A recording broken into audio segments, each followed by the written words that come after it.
अपने जीवन का एक प्रयास करिए। शिव जी को एक लोटा जल चढ़ाएं ना चढ़ाएं, शंकर भगवान को एक बेलपत्र चढ़ाएं ना चढ़ाएं, शंकर जी के ऊपर धतूरा चढ़ाएं ना चढ़ाएं, और इतना जरूर याद रखना कि कोई अपनी जिंदगी में बहुत पीछे जा रहा है और आपको भगवान ने इस लायक बनाया है, तो आप किसी ना किसी का हाथ पकड़कर आगे बढ़ाने का प्रयास जरूर करें। उसको आगे बढ़ाने का प्रयास करिए, अपनी जिंदगी में अग्रण्यता दीजिए। युधिष्ठिर, नकुल, सहदेव, भीम, अर्जुन जब थक गए कि कोई नहीं मिलता, कौन संत को 108 अश्वमेध यज्ञ का पुण्य देगा, और पुण्य देगा तब जाकर वो यज्ञ का घंटा बजेगा, कौन दे सकता?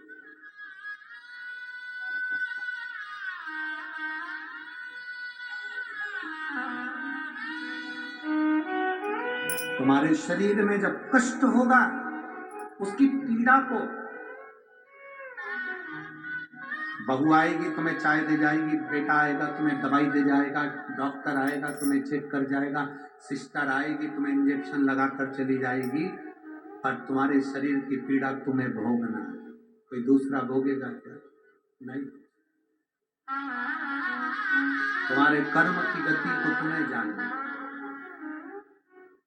इसीलिए हम बार बार कहते हैं, अरे मत बुरे कर्म कर बंदे, वरना पछताएगा, भगवान की आंखों से तू बच नहीं पाएगा, तू बच नहीं पाएगा। अरे ओ ज्ञानी मत करना, अरे ओ ज्ञानी मत करना,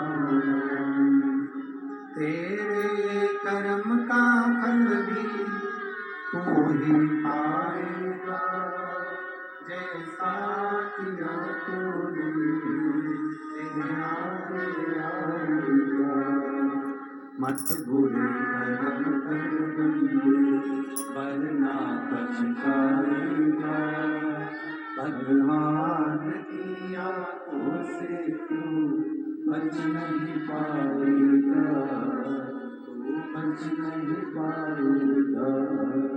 हरे ओ ज्ञानी मत करना,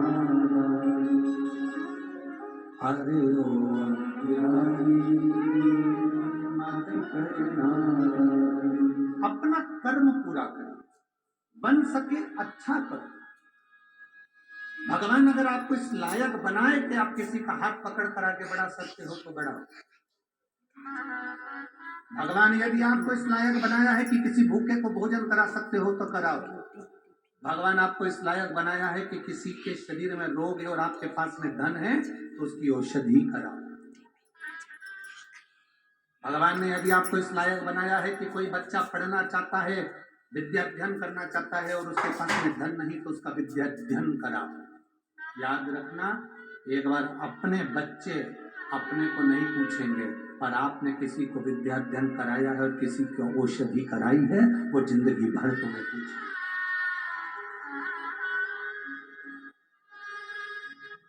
तुम कुछ बनो ना बनो, कोई कहे कि तुम सीए बन रहे हो, कोई कहे तुम इंजीनियर बन रहे हो, कोई कहे तुम मिनिस्टर बन रहे हो, कोई कहे तुम मंत्री बन रहे हो, कोई कहे तुम कलेक्टर बन रहे हो, कोई कहे तुम एसपी बन रहे हो, कोई कहे तुम कमिश्नर बन रहे हो।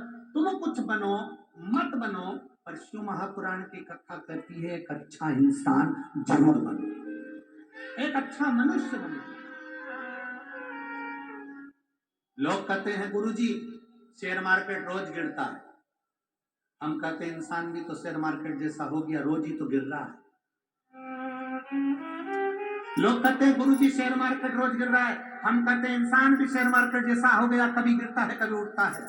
कब कौन तुम्हारे साथ रहने वाला कब गिर जाए कोई ठिकाना नहीं है, कितना नीचे गिर जाए कोई ठिकाना नहीं है, कब तुम्हारे लिए का शब्द कह जाए कोई ठिकाना नहीं है।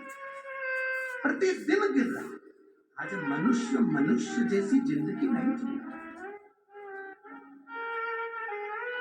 आज मानव की जिंदगी नहीं जी पा रहा, उसको लगता है कि मुझे कुछ ऐसा चमत्कार हो जाए, कोई बाबा ऐसा मिल जाए कि छड़ी घुमाए और हमको करोड़ों का धन दे जाए। तो ईमानदारी की बात है, ऐसा बाबा मिले तो हमको भी बता देना, हम भी चले जाएंगे।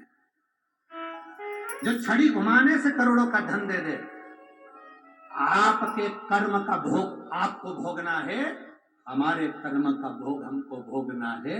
इसलिए आपको पहले भी कहा, खांसी चलेगी तो आपको खांसना पड़ेगा, छींक आएगी तो आपको छींकना पड़ेगा, पेट दुखेगा तो दवाई आपको खाना पड़ेगी। उसी तरह दुख आप पर है तो शंकर जी के मंदिर में एक लोटा जल आपको चढ़ाना पड़ेगा, कोई दूसरा नहीं चढ़ाएगा।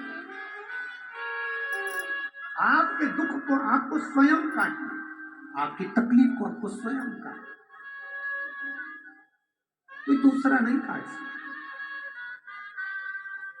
स्वयं।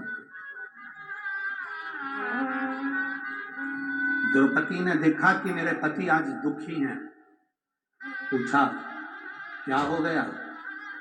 बस यज्ञ का घंटा नहीं बजा है और यज्ञ अधूरा रह गया है, कब बजेगा? यज्ञ ब्राह्मण देवता कर रहे हैं, यज्ञ आचार्य कर रहे हैं, हमने यज्ञ पूरा करवा दिया, बस कोई भूखा है? कोई भूखा रहा? हाँ, क्या कह रहा है वो भूखा व्यक्ति जो भूखा रह गया, वो क्या कह रहा है? उसका कहना है कि 108 अश्वमेध यज्ञ का पुण्य दो तो मैं भोजन करने चलूं। हमने तो अपनी जिंदगी का एक ही यज्ञ करा है और वो भी पूरा नहीं हुआ, तो हम पुण्य कैसे दे सकते? जिसने व्रत करा होगा वही तो व्रत देगा।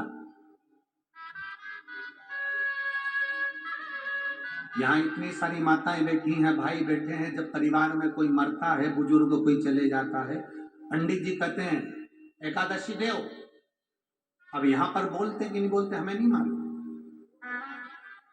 किसी के मरने के 10 दिन 12 दिन बाद जब पंडित जी पूजन कराने आते हैं, बारवा कराने आते हैं, पिंडदान कराने आते हैं, तब उस समय पर घर की बहू, बेटे, बच्चे, बुजुर्ग को एकादशी देते हैं। यहाँ देते हैं कि नहीं देते? जम के तो बोलो जरा, देते हैं।